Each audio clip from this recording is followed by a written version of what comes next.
All right, well, this is an official welcome, everyone, to this session on Nature Connection Builds Healthy Communities and Climate Resilience, which actually also means resilience for each of us. We can do that. I'm Cheryl Charles. I'm one of the founders of the Children and Nature Network, the first CEO. And in this context today, I'm delighted to be here representing the International Union for Conservation of Nature, our Commission on Education and Communication, and a movement that we call Nature for All. First, I'm going to kind of give you a little more information about each of the panelists.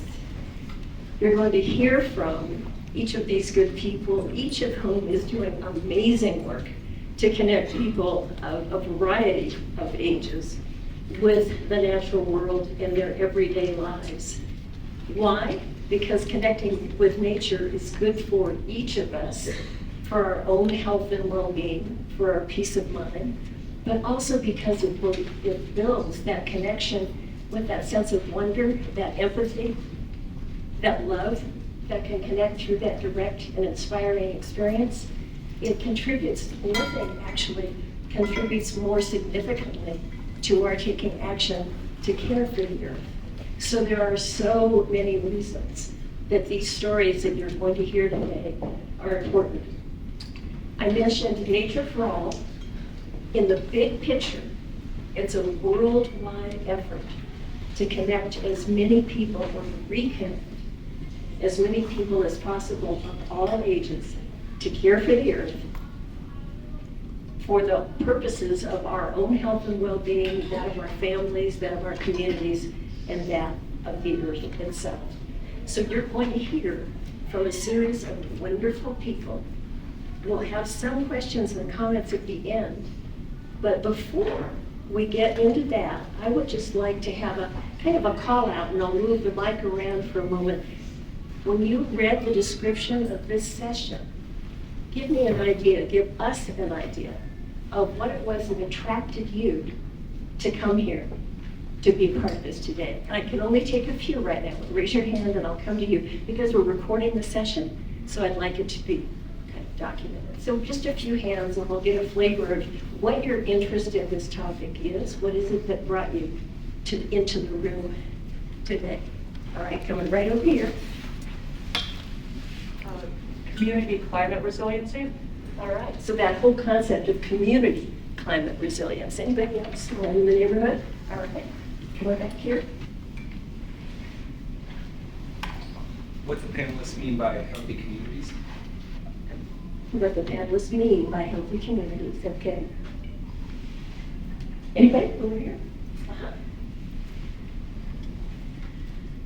This was the only session that had climate in the title, and I was very interested in the climate aspect of the work. Thank you. So much we could say about that. Exciting. All right, how about one more before I take the mic up to Louise to get started.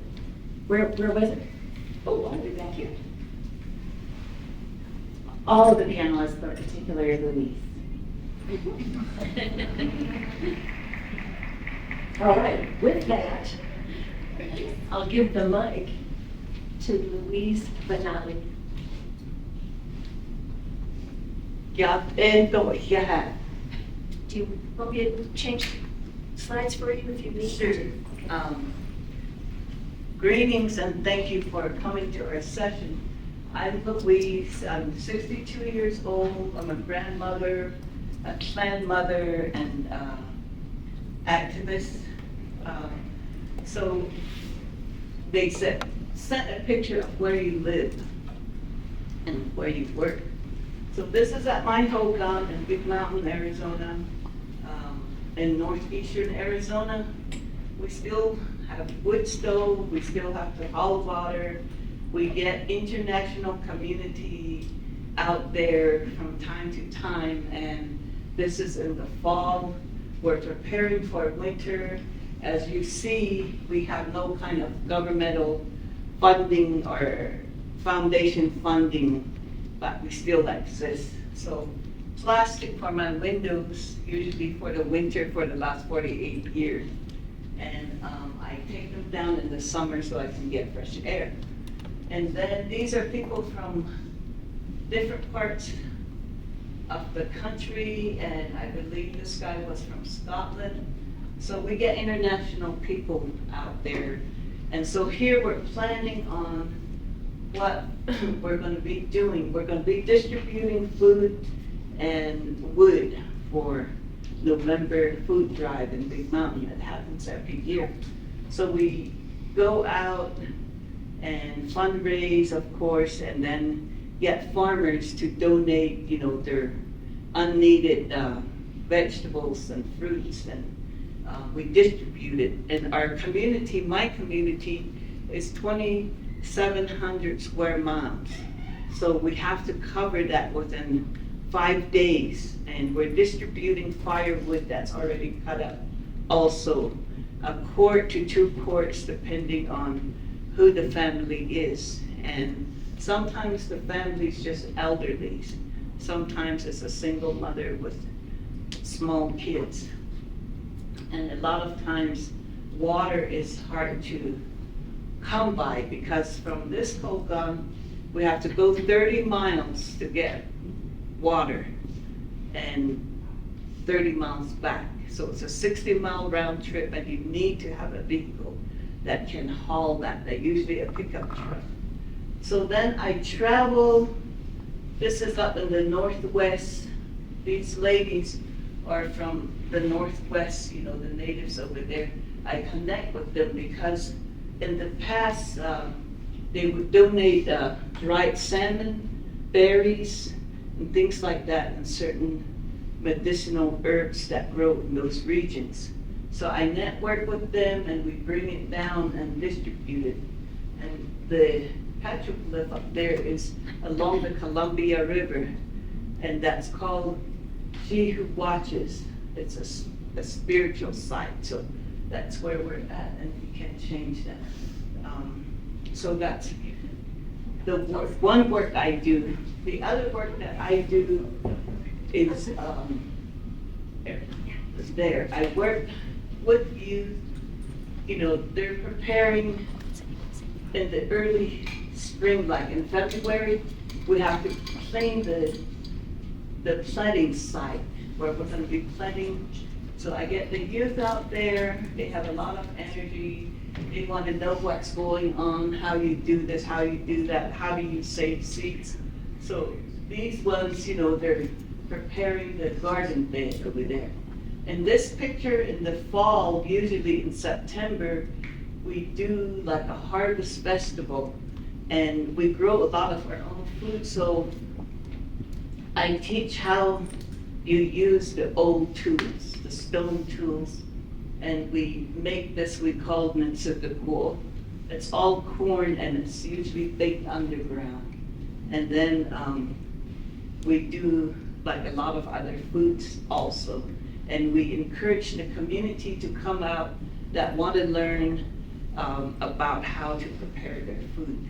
So that's what Indigenous Cultural Concepts, which I am the director of, does. We reconnect the cultural ways with the people that need to learn that want to learn that. And then also I work with young mothers and children, and we reconnect them and let them, rebond. The mother has been lost to alcohol, and the children, I keep and watch in my own home and provide and take care of them and nurture them, because the children need to know what love is.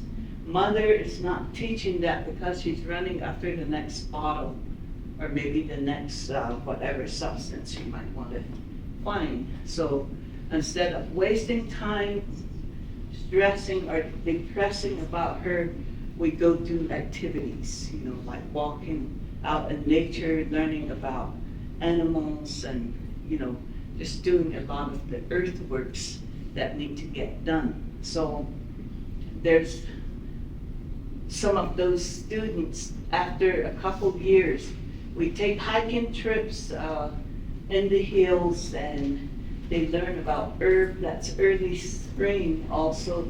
We still have snow in the mountains but they have a great time, learning about elk, learning about badgers, and where their habitats are, birds, bees, and right now it's berry season, so we'll go out and do some picking and some saving and drying some of that food. And in the fall, we would like to get an elk, a good sized one, so we can learn to take it apart, preserve it, and use it and share it, with our community.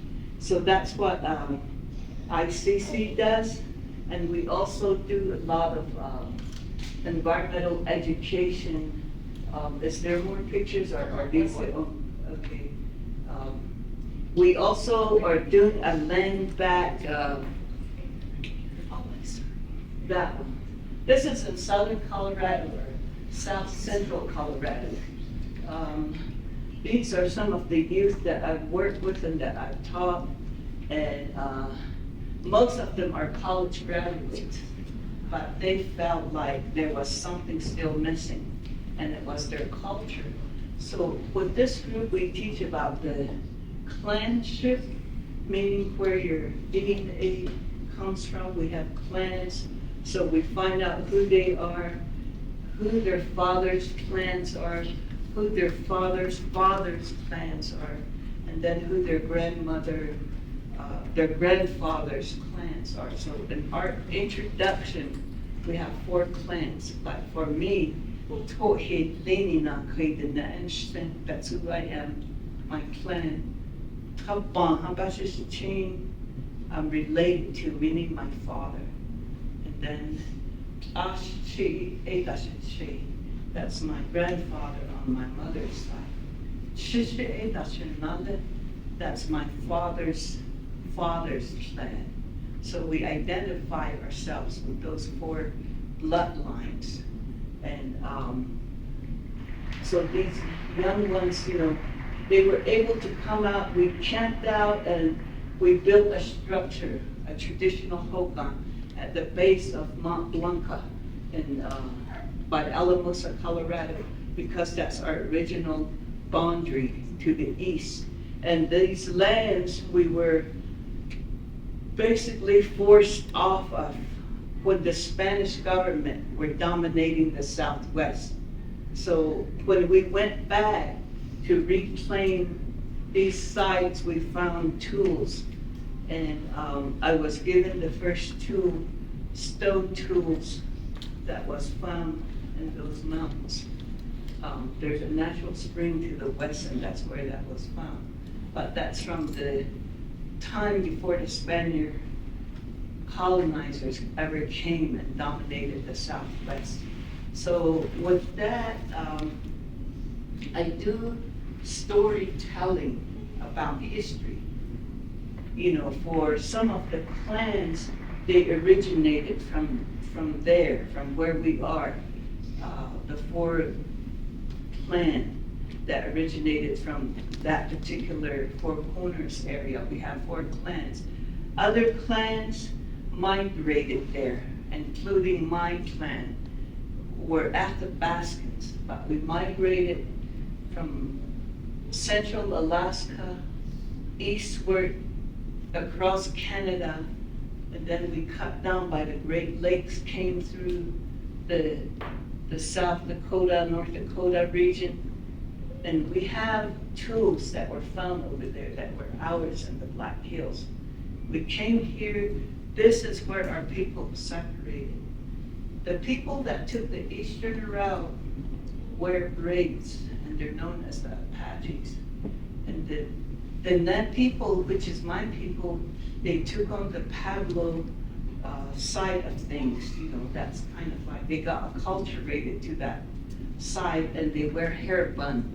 But some of us are wild, and we don't wear any of those hair bun. And that's one of me. And is my 15 minutes up? Okay. It's a long story, but I try to reconnect the kids with the land, with the culture, with the history and the language. So that's what I do. Thank you.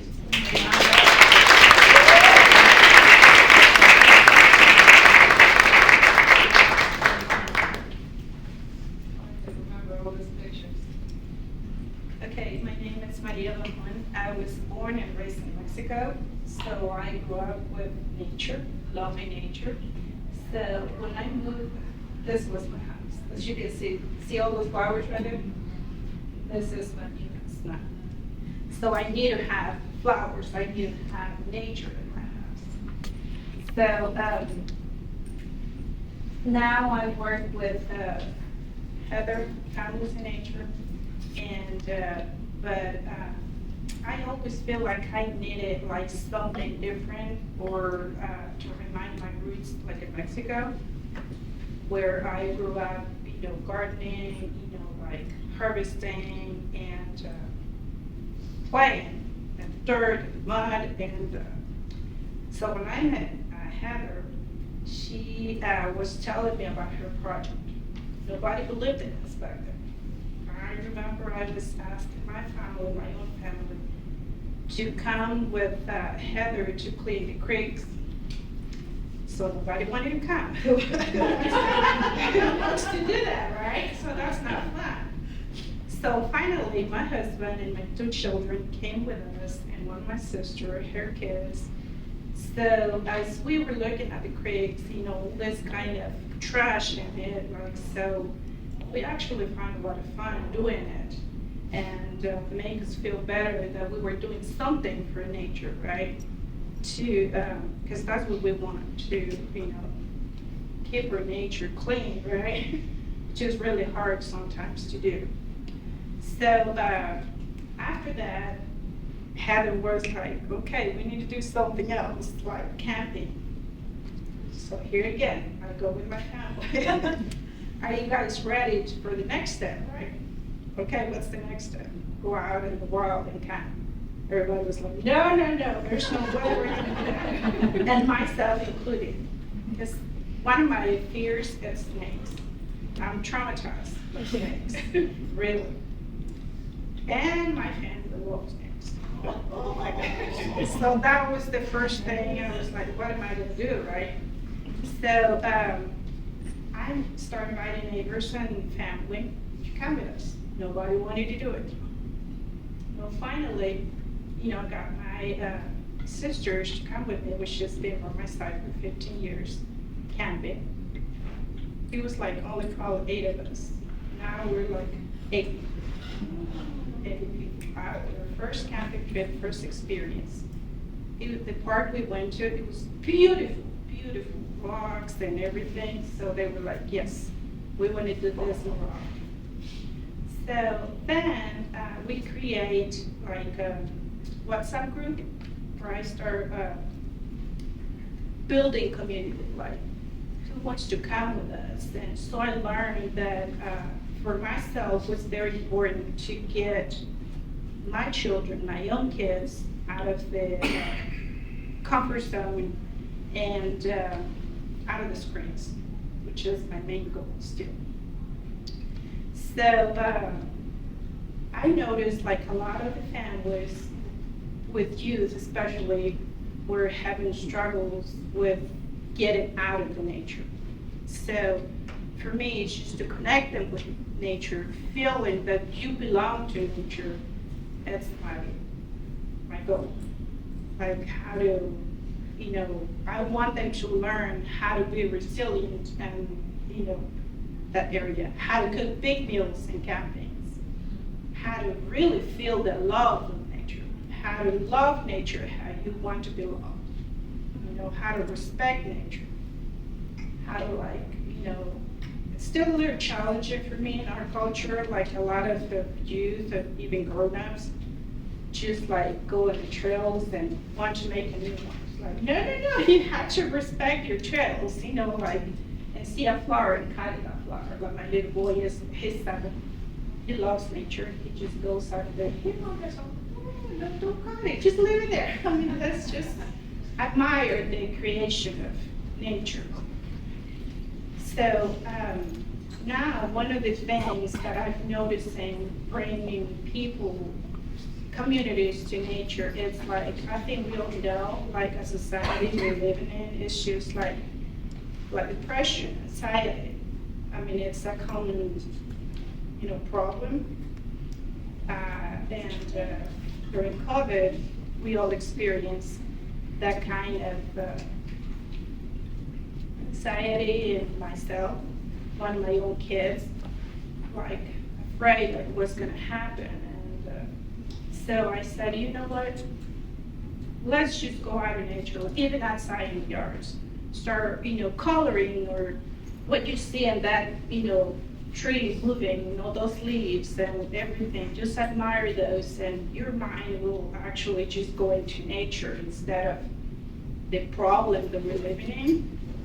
So it is really important to bring community of all ages to connect with nature. For me, that's my main goal, just to get them out and, to enjoy all of that it's for all.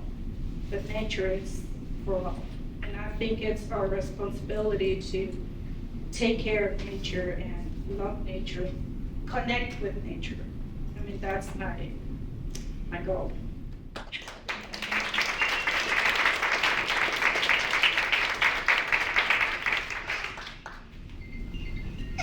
Thank you, Zoe. And I'm so lucky of being surrounded by beautiful women, I have to say. My name is Luis Camargo. I'm from Colombia, South America. So I'm from a country that I think holds many mysteries, because it's a country that has mountains with permanent glaciers up to 5,700 meters, so that's like 16,000 feet high, and two oceans. So we have the Pacific coast and the Caribbean coast. And on the south, we have the Amazon and we have the Orinoco, the savannas. So it's a country that I say is one of the most privileged countries in the world.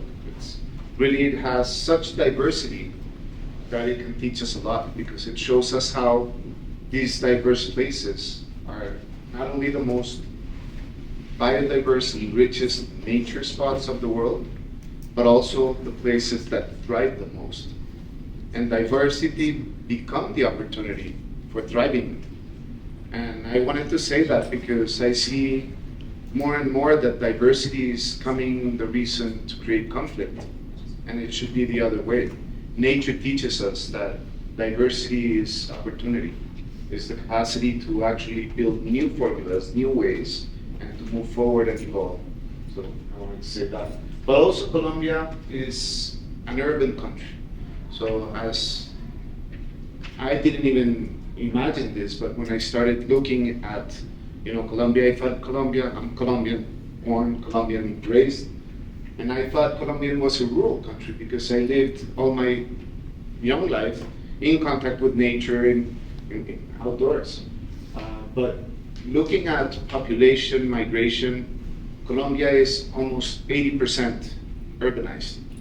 So it's one of the most urbanized countries. And if you look Latin America, it's up there too.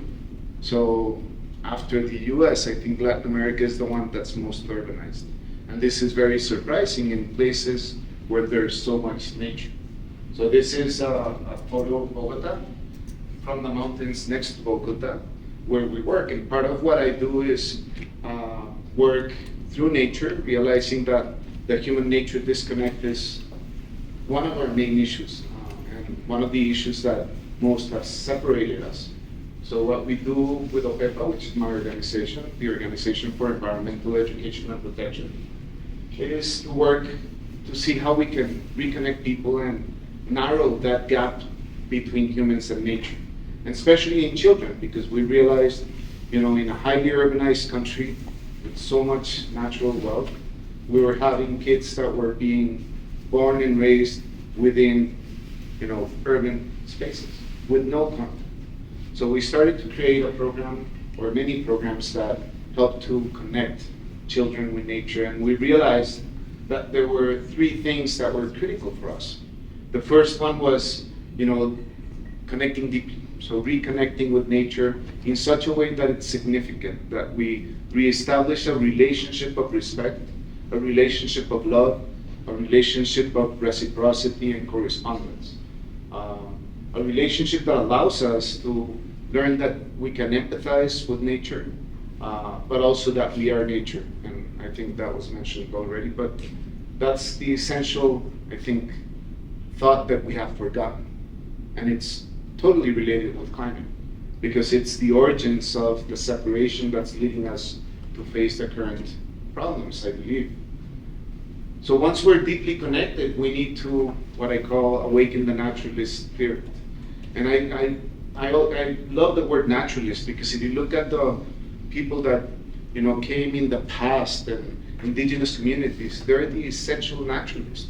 What is a naturalist? Someone that is open to observe, to sense, to feel, to learn, to identify patterns, to identify flows, to identify the interactions of life. So I love the concept of being able to share and helping people become naturalists again, awaken their naturalist spirit, because that allows us to see the visible and the invisible. And I think that's the other thing we have forgotten. We always look at the visible. We learn about plants, but we don't learn about the relationships. We don't learn about the interactions, the flows, the energy transfers. We don't learn about what really gives health to a community. So in thinking of what is a healthy community for me, is not who is in the community, but is how they relate, which makes healthy communities. And this is what happens in nature. This is what happens with humans. So for me, nature-based education needs to focus on building strong relationships and learning how to be in good relation with others. And then, as you're connected that deeply and your naturalist spirit is awoken, we can definitely start acting in a different way, acting regeneratively, in full consciousness of our system and for the benefit of our system, being in right relation. So I do believe nature is our teacher, nature is our learning environment, and nature is knowledge. And we need to tap into that in order to remember who we are, not only as humans, but also as mammals and also as nature, and move forward. So in this process, we've worked with thousands of children. We're working with teachers, helping them use nature-based education to move forward, to bring education out into nature and to bring nature into education. And we truly believe that the most important thing here is, how do we help other people fall back in love with nature? And I think this is the essence of Nature for All. So definitely invited to go to the portal, and there's many resources and there's incredible things, because if we truly fall back in love, we learn to relate, and learning to relate is critical. And nature for us, in a country that has lived so many years of conflict, and you might have heard or know Colombia because of drugs or guerrillas or so many other bad news that sometimes come out because that's what you hear. It's a country that's also needing that love. And I think once we realize that in nature we can find neutral landscapes to generate conversations that unite us, that allow us to move beyond our differences and find our commonalities as natural beings, and allow us to start talking to each other in a different way, we learn to relate with others. And in the process, we learn to discover ourselves and relate to ourselves. So ultimately, what our work aims to do is to reestablish and bring to the top of the table the idea of relations and how relations underlie in the solutions to climate change, in the solutions to biodiversity loss, in the solutions to community health, and ultimately how education should shift to refocus so we can rebuild our relations and move forward to a thriving world.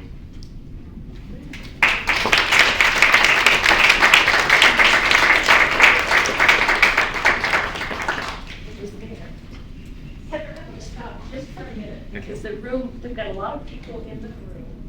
What?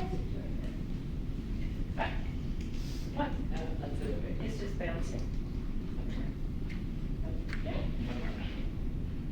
There we go. All right, so let's just stop for just a second, take a chair. Because it's warm and because there's so many people in the room, take a breath. If anybody has a comment, an observation, just something to say about what you've been thinking so far, let's just do that instead of listening yet again. Anybody else? Usually just stretch for a second. Yeah, I mean, honestly, I'm just saying, this is warm in here. Yeah, very good, that's helpful. All right,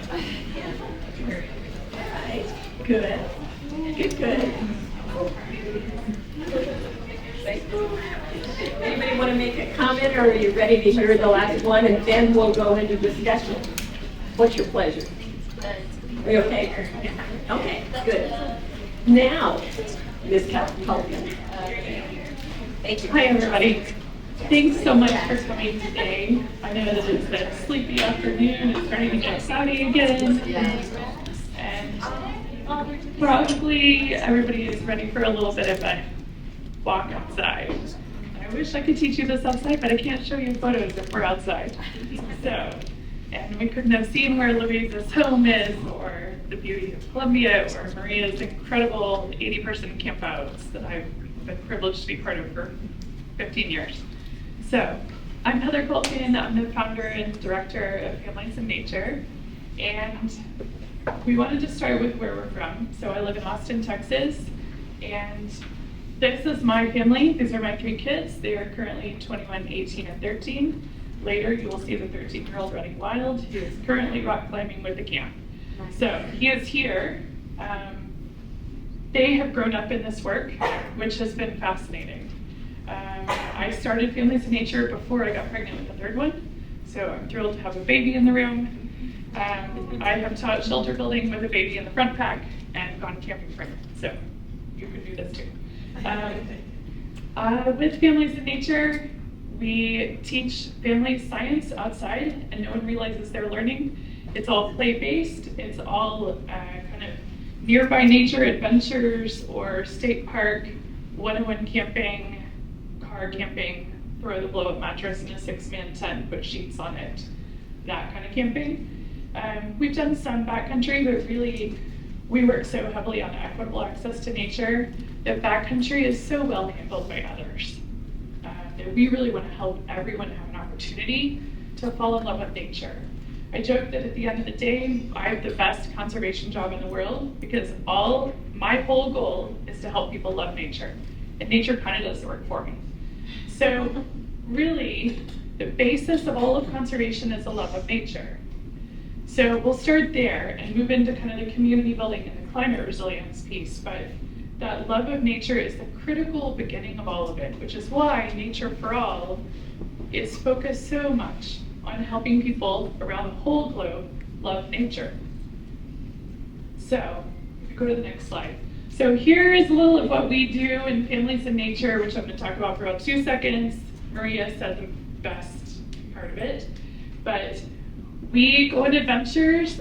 These are Maria's sisters actually here, and some of her friends' kids, and we've done everything from planting coral to tagging sharks in Costa Rica to camping in school campouts, like on the school property. So near to far and everything in between. And the idea is to give people, families, we teach families so that the parents also grow a connection and comfort with nature, because then kids can have repeated experiences outside. Well, in doing that, we're not only strengthening the family and health of the family, because we're creating family time outside where the phones are away. Hopefully in the state park, maybe there's no signal.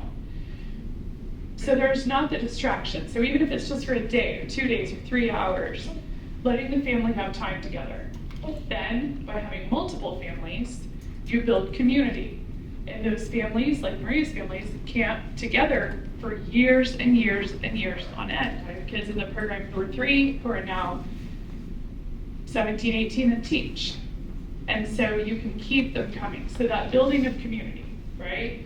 And when you have those communities, they have connections with each other, which builds health for individuals, because they feel their aunties and their uncles, they feel their cousins, they feel their friends, they feel their neighbors, they feel their school family. They know the other parents take care of them, there's investment there. That helps the community have health to it because there's a basis of trust. And then if you have a climate disaster, you have a way to work together. So Maria talked about the WhatsApp group. If one of her families experiences a flooded home or fire or any other climate impact, they can immediately speak to each other on WhatsApp. Hey, can somebody come and help? Bring some fans over, whatever it is, right? So having these communities have a way to communicate with each other is a climate resilience piece, right? Because resilience is being able to quickly respond to and adapt to and take care of and recover from climate impacts.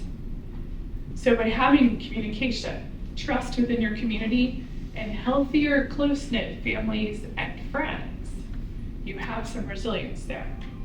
So in Families in Nature, we exist through collaboration. Collaboration is another piece of resilience. When communities in all different places work together, you also have resilience. We've partnered with Louise. Maria and I worked together for 15 years, and we have partnered with Louise as well. And so we partner with people all over the globe to help no one have to repeat work and to have community with people in vastly different ecoregions, vastly different places. And that helps all of us be more motivated, resilient, knowledgeable, and have a lot more fun in our work. But, so what I want to tell you about today is not Families in Nature, because that is the work that I do every single day. But what I'd like to share is what I got to do as a photographer, because my other job is I'm a nature photographer. So from 2015 to 2018, so for 4 straight years, I worked in the Pacific with the Nature Conservancy for one 10-day period each year for 4 years. I was a volunteer photographer. I went and documented women's climate change adaptation workshops. Why women's? In these communities in Micronesia, women don't typically speak in community meeting. The men do. And so if you, as an NGO, go in and say, what climate impacts are you seeing? If you only go to the community meeting, you are only hearing half the story. If you have a women-only meeting, you hear the other half of the story. And in these island communities, it is very common that men have one set of jobs, typically fishing outside the reef, things like that. Women are responsible for farming and water, drinking water, bathing water. And so if you just have the women in the room, you get a very different picture of climate impact. And you have the opportunity for them to trade climate adaptation techniques. So the Nature Conservancy brought together women from all over Micronesia, Melanesia, so Papua New Guinea. There's a map of Micronesia here. It's kind of in the middle of the Pacific Ocean. And then in the 4th year, we actually brought Alaskan women in as well because they have the same climate impacts, even though an incredibly different ecology. So what the women did, they traded everything from taro rootstock, because Palau has a rootstock that is salt tolerant. And so the people in Yap and in the Marshall Islands who are having inundation of salt in their taro fields, they planted the Palauan plants because they're salt tolerant. They naturally occur that way, but only in Palau. People in Papua New Guinea had created different insecticides for insect migration that had happened with a warming climate. So they shared their recipes. People in the Marshall Islands didn't have a way to bury their dead because they had lost the traditional ways of how to cremate a body without the use of trees. These are things that women will tell you. The men are not responsible for these jobs. So we had a totally different picture of climate impact and a way to secure climate adaptation. But what I learned in these is the women quickly found out what I did. I was trying to quietly sit in the back and take photographs, but quickly they found out that I run an NGO, I take people outside, and they got very excited because they believe, and they taught me, that the basis of climate adaptation is actually a connection to nature. So if you look at the woman in the far corner up here, that's a taro field, which is a primary food source for Micronesia, Polynesia, and Melanesia. If they need to move a taro field, or they need to move a pig farm uphill because it's getting flooded by salt water, which will kill most plants, except mangroves, or if they need to replant mangroves or breadfruit trees after a storm, they believe and showed me that if the children in their community are used to playing outside, and they're used to playing outside with their parents and their grandparents, then they're more comfortable going outside to do work. If they see outside as a place that they're comfortable, and they have a basis of friendly relations through the generations, and within their neighborhood community, within their village, they're more likely to all work together and not even be really sad about it because they're used to being outside. They enjoy nature. They enjoy being outside. They can adapt. Right? When there is flooding, the whole community can work together. And if they enjoy spending time together, then they have this basis of trust and this basis of communication. They have a WhatsApp group, whatever it is, right? They have a way to speak to each other, like a physical way, and they have a reason to, because they trust each other, because they're having fun together. Also with climate adaptation, I met with an elder in Papua New Guinea in 2015. We had a 55-hour layover, so we were sitting on the tarmac and hanging out, and we ended up going snorkeling because I was like, I've never been here, let's go snorkeling. Instead, sitting on the tarmac. And so I ended up snorkeling with this tribal elder in Papua New Guinea, and he explained to me that he wants his grandchildren to be able to kayak and canoe and navigate the forest and find food and fish. Even though they've moved to cities with climate impacts, they may need to know how to canoe to get from one place to another. And I thought, well, that is fascinating that your grandchildren in Papua New Guinea do not know how to canoe. And he said, well, some of them do, but some of them don't. And so I want them all to love it. And so again, we had that formation of the idea that a love of nature and enjoying spending out time with your grandparents outdoors is that basis of climate adaptation. And so the best thing that they taught me, which I want to share with you, is hope. So not only did they show me the basis of resilience, and they showed me the basis of a love of nature being part of climate adaptation work, but they also showed me hope. These are women who are on the front lines of climate change. Marshall Islands is #1. It is the first one that's going to go underwater. It is very close to sea level at the highest point. This is my friend, she is Marshallese, and she explained to me, she said this quote, our people have been here for 4,000 years. We've seen all kinds of environmental disasters and faced all kinds of challenge. I'm confident we can survive this, but you need to do your part, meaning us, like the US particularly. So I want to share that hope with you. These were the most hopeful women I've ever been around, and they're in the front line.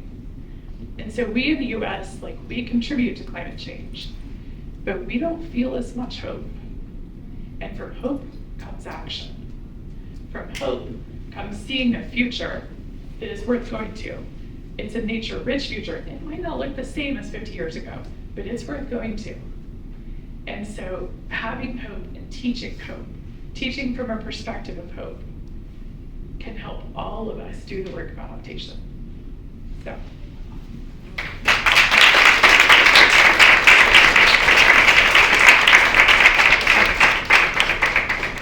So this is just a reminder of those wonderful people on the panel, and if you want to get email addresses, they're on that slide. You can certainly talk with us afterwards as well. And this is just a way to get a little more information about Nature for All. The website is easy to find, and there are so many resources there, and in multiple languages, by the way. So resources for parents, for teachers, for for policymakers and others. Now with that, we'd love to have some questions or some comments. We're using this one mic because it's being recorded, so I'm going to have us pass it around so we can document that. But anybody want an opening question, maybe directed to each of the persons, or you can ask a specific person something. Okay, we'll go over here. Hi, thank you so much. I'm thinking a lot about this program that you all run, where you bring 80 families camping in the woods, and how amazing that is, and something I really aspire to. So I'm curious, when you went from, you know, one family to 80 families, what are some of the biggest takeaways when it comes to like engaging and getting those families excited to join you outside? Maria, you want to get first? Well, that's a really good question, and it's really hard to. When I said like families didn't want to camp with us, it was hard because they didn't have the trust. They didn't know who was taking us. You know, like they kind of feel so in fear of where am I going? Why is it free? I don't know. It's for like something, you know? So I think it's just for me to kind of tell them, you know, I'm taking my own family. I mean, without it said, it's just like building trust. Like they know, okay, if she's going with her own children, then we can go. So, and a lot of these families are from church. So somehow they knew that I would be taking them somewhere where it was going to be a risk for them. And once they came to these places with Heather, you're taking us in beauty. I mean, it's just complete beauty. So they're like, okay, add me to the next one. So now we started with 3 families. Now they're like 80, and we have some list, and we're just waiting list. So, What? You want to add? I think that she touched on 2 things that are really key to building a program. Also, shameless plug, we teach people to do this work. We have online guide trainings, and we've boiled it down to 2 hours during the pandemic to make it as accessible as possible. We have scholarships for everything we do because we are grant funded primarily. So we're happy to help you also. We share our curriculum with everyone who goes through our training as well. But I think that the number one thing how I started, because I also started in 2008, like maybe a month before I invited Maria to come with us, is just when you take your own children, you invite trust. Because if you say, I trust you with my children, you help people trust you with their children. So if you have children, take them with you. If you don't have children, be open to being present with and adoring other people's children. And then as far as the 80 families, I think once you start doing a couple of them and then you share photos, like her WhatsApp group is just filled with photos, you attract a lot of attention and a lot of people want to join you real fast. So. Question. Before y'all started taking families camping, did y'all do like a pre-camp type thing where y'all did it around the church grounds or something where they could kind of start, you know, building their tents and, you know, getting a feel for it before actually going into the national parks? I'll let Maria tell you about her first camp out because it was kind of a horrible disaster in which a tornado touched down really close by. Because it's Texas. But we have 2 different ways of doing it. Okay. With Maria's families, we did a lot of day trips first. We did a lot of like 2 hours on a Sunday afternoon, go learn to canoe or kayak. And I had hordes of 12-year-olds coming to help everyone learn how to paddle a canoe on the water, right? Because my oldest child was 12 at the time, so I'm like, hey, you and all your friends, you're teachers now, good luck. And they did an amazing thing, inspired by Brother Yusuf, Burgess, who was one of the founders of Children of Nature Network, he met with me in 2013 at this conference, and he said, leaders are not found, they are made. So put a staff shirt on a 12-year-old and let him teach. And we did, and it's worked ever since. So, little bit first, but then the other thing we do is we partner with schools, and we do campus campouts. Okay. Where we do, it's a 3-part series. The first one is come and get to know a tent. So we set up tents around the campus. We do like a fire pit. We bring these big portable ones, stick it on a basketball court or somewhere, cement, and do a potluck dinner, pre-COVID. And then everyone goes home. We do some night programming. Maybe we look for stars or we look for spiders in the grass or something with headlamps. And then the next time they spend one night on the school campus, so maybe Friday after school to Saturday morning, and we do some day programming, night programming. They sleep in the tent on the school campus. The third time we invite them out to state park. So we do both, but build trust first. Because even though we manage other tech programs, we've done many family programs, and we have a different approach. But it's really interesting because I think, we're more wilderness oriented, and I've always been more into the wild. So we invited families, but using the leverage of social trust. So it's the same thing, but it's finding groups that are socially trusting between, so they already have a community formed. Okay. They trust each other. And using those groups to move directly to a place where everybody learns together. And this is a different way because, the jump is huge, and the difference between adults and children gets evaporated because now they're all learning together about the same things. Children are teaching or helping the adults set up the tent. They're setting it up together for their own well-being. They're putting everything inside for them to sleep together well. They're learning to cook together. So it's a process that, based on trust, it shifts the dynamics of learning to almost horizontally, it's a family learning, true family learning. And I think that's also really important. Would you give it to Louise? I'd like Yes. to. We're part of nature ourselves, and you learn that from the time you start crawling, that you're a part of that, so you don't need any skill building really in my culture. So the plant that I was telling you about, the 4 plants, those are your immediate relatives, and they are responsible to help you and teach you and support you. That's where our center is within our clan. So I kind of didn't have time to go into the work that we apply to this resiliency is about water. We teach about water, the importance of water, why it's very important to protect it and take care of it. And also with food, we encourage harvesting food from the wild and then also growing food. So that's part of our curriculum. So when you're 6 years old, you're out there camped out in the wild, and you have the sheep with you, you have the horse with you, or you're herding cattle.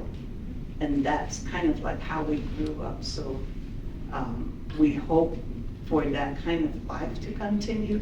But right now we're under attack with extractive industries, fracking for oil and gas.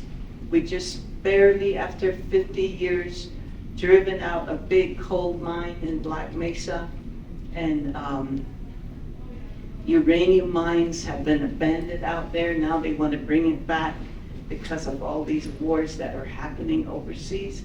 So we're in that state, and when we say climate justice, for me, just automatically, goes to that. How do we defend, how do we continue to protect these natural resources? And without the health of the environment, we're all in danger. And the climate is changing, heating up. I stated yesterday when I was given an opportunity to say something about learning. We need to learn that the consumption from the earth is good in a lot of ways, but it also has a flip side, and that's what we're dealing with as far as climate change goes, of the atmosphere heating up because it's caused by gas, oil, fossil fuel, and then also too many cars. I think the manufacturing companies need to not make cars every year, but maybe every 10 years, because that's where our problem is. And it's nice to live in bourgeois world, but it's not the ultimate answer to a nice world. So we need to remember that too. And you people that have the opportunity, the privilege to educate those that need to be educated on the other side, it's your job. And it's our job to continue to let you know that. Thank you.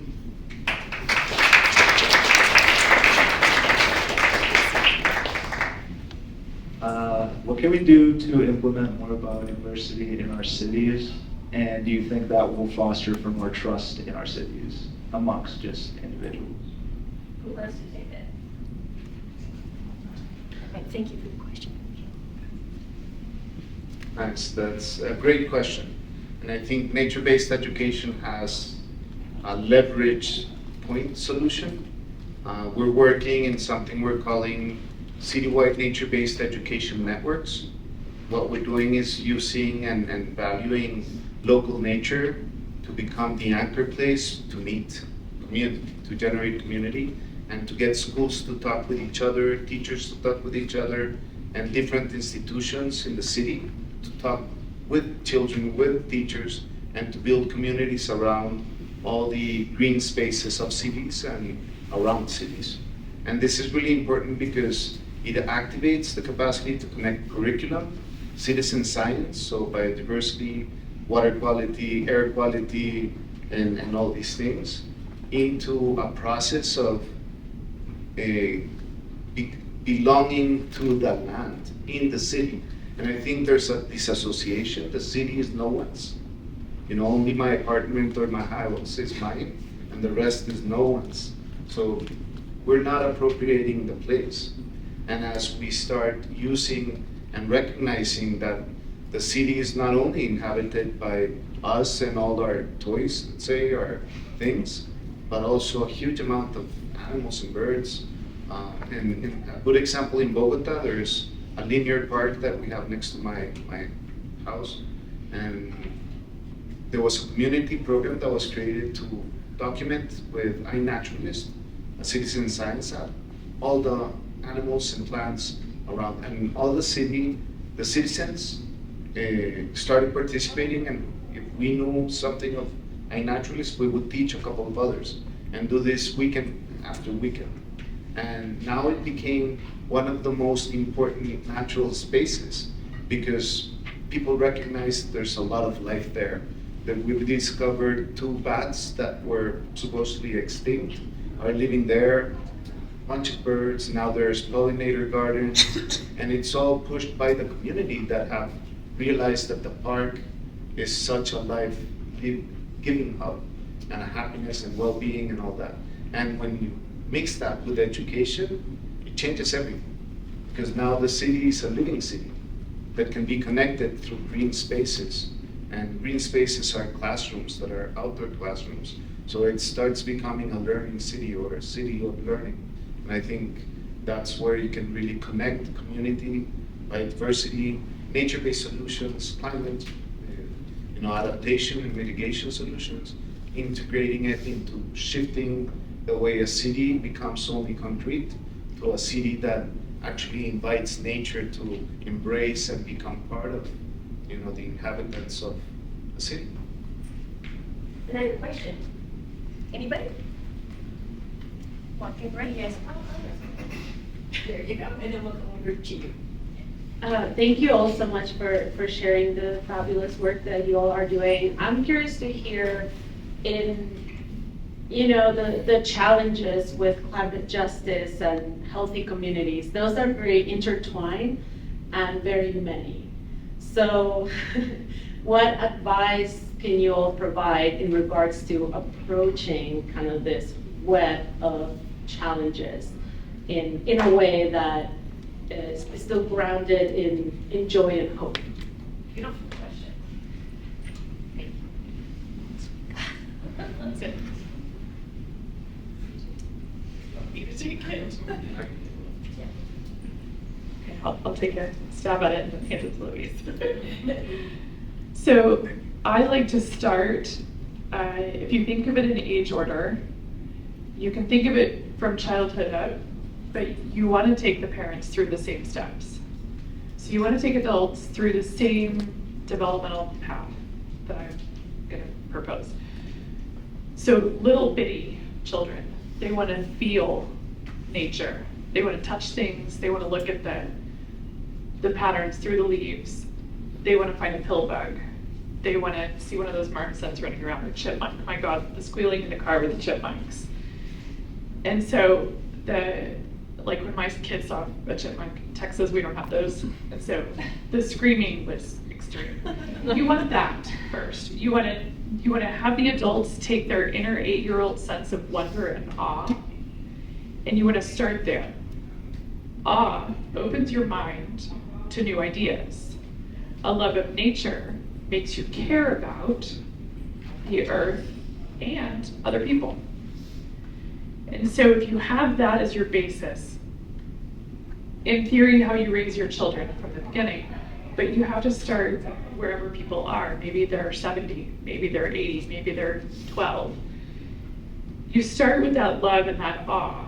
And when their minds are open with awe and their hearts are open with love, then you have somewhere to get to when you start talking about climate justice. Because if they love the earth and they love their family and they love the community that they're in and their friends, they can easily love others who they don't yet know. And when you connect communities with each other and you form friendships across communities by having, we always, part of your answer was, we train people to lead outdoor adventures in their own communities. I don't go lead them in other people's community. Marie and I have been friends for 20 years. And so I help her with her families. I used to bring my families too. I bring my own children. But generally, we're helping people get their own communities outside. That's why we focus on guide training instead of on me leading adventures. That's not helpful. But when you then get the guides together and maybe their communities combine for an adventure, then you build friendships across the city, across where racial divides and economic divides have kept people from being friends, kept people's kids from being in the same school.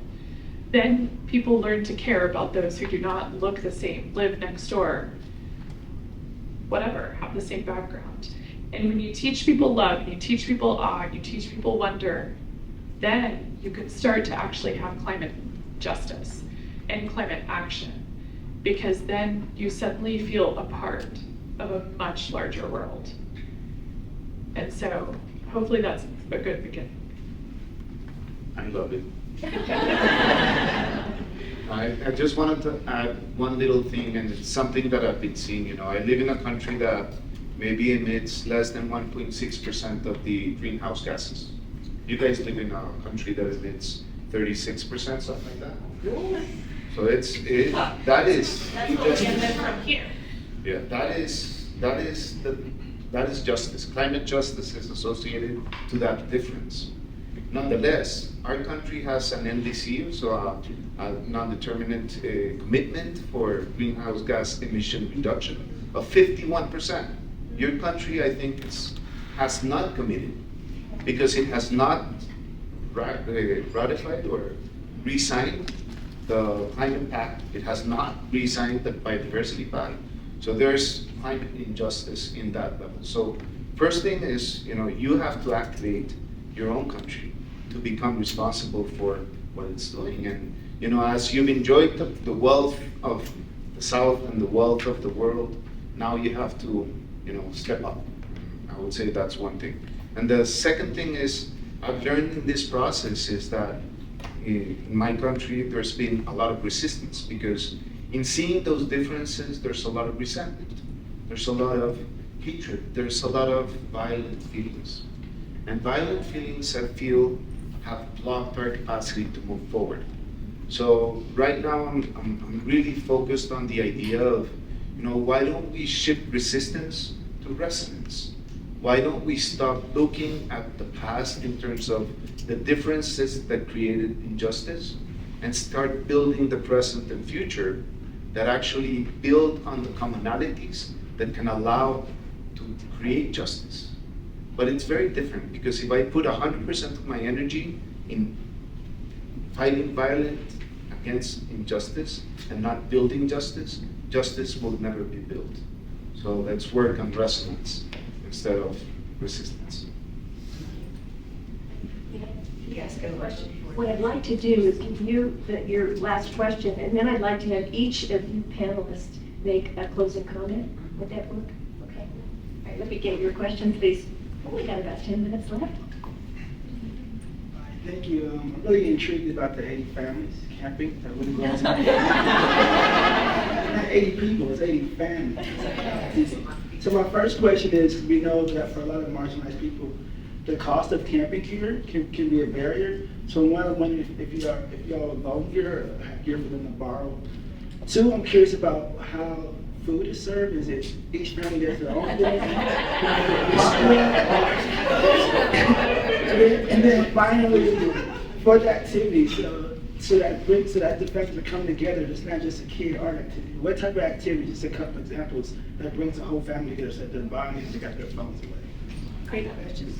Yes, I'm going to start with Maria on food. Right? Okay, I'm going to start with you.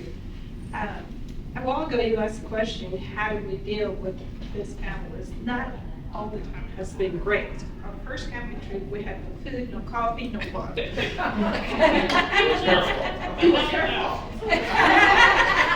She has it back, right? We had hot dogs and pancakes, so Don't it worry was about not food. sufficient. Don't worry about food. Everything else has been taken care of. Okay, so we did. I trust her.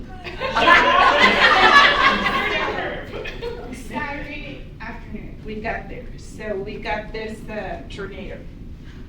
Luckily, one of my sisters had like 20 tacos. What 20 tacos could make like for 30 people? So we're like, okay. So next morning, coffee. My husband is a coffee drinker. I don't, but my husband. So I should keep him happy, right, to bring us to all these places. So somehow I got this coffee in my purse, so I gave it to him. So he was calm for a little bit. For lunch. What do we have for lunch? I have no idea. I will go over have it was for lunch. This bitty sandwiches. Oh God. So as soon as the campus order, we went home hungry. So next time we said, never again. Maria will take care of food. Yes. So I usually, with the WhatsApp group we have, we'll try to, and I don't want all the families to get, to spend that much time. So we'll try to pitch in and say, okay, you'll bring this, you'll bring that. So there's usually a lot of food. And Heather helps sometimes. Yes, I said, and she goes like, okay, just give me your number. She got like, what, 5 people, your kids? Yeah. 12 feet per kids. And her son, the youngest son, said, Maria, can I please trade my muffin for a taco? So Mo was in charge of food. Would you add on activities and equipment? I will. So the food, sometimes we have a grant that can buy grocery carts too to add in, but a lot of our grants don't cover that. And so we divide up and everybody pitches in for the food. Maria's group does communal food. Not all of our groups do communal food. I highly recommend communal food because it brings people together to share community. And I mean, like one camp out, I gained 3 pounds and we had 80 pounds of taco meat, like just for dinner, which was not what I knew to pack the first year. So I have since learned, and my children will not camp without Maria now, So on gear, we partner with Outdoors Empowered Network, and we're sitting over here, and we have a gear library, and we have had some of that gear donated by gear manufacturers. We have had some purchased through grant funding, particularly from Texas Parks and Wildlife. And we have an air-conditioned storage unit, which used to be called my garage and is now actually a storage unit. And because of our Campus Camp Out program and years and years and years of grant funding now, we can now sleep 200 people simultaneously.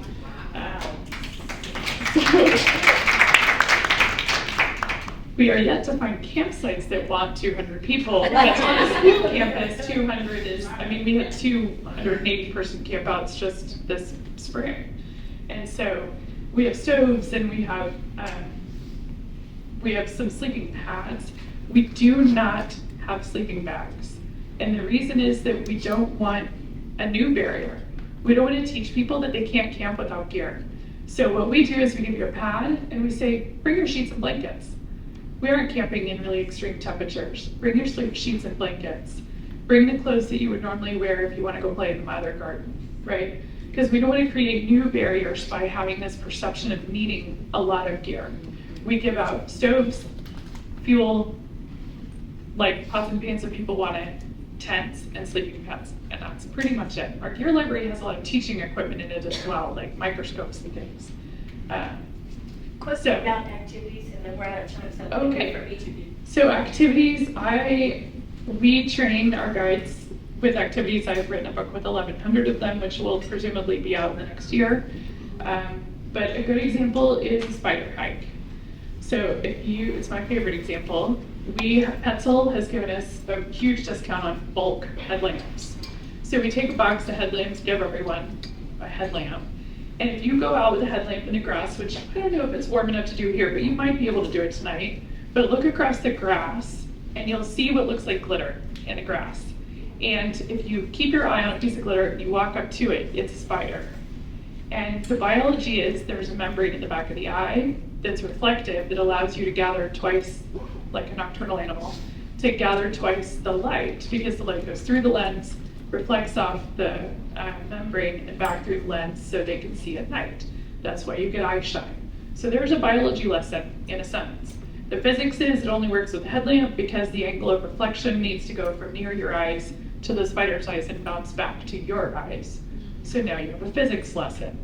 And then that took 2 minutes for me to say, and then you have an hour and a half of kids and parents running through the dark with spiders, screaming, this one has eggs, this one has babies on its back, right? Or we give out black lights and we go look for scorpions, because scorpions glow, they fluoresce, bright green, under UV black lights, which are cheap on Amazon, by the way. No one knows why. So my favorite science lesson is, no one knows why. We don't know everything. We scientists, we don't know everything. There's still so much to discover, and kids love hearing it.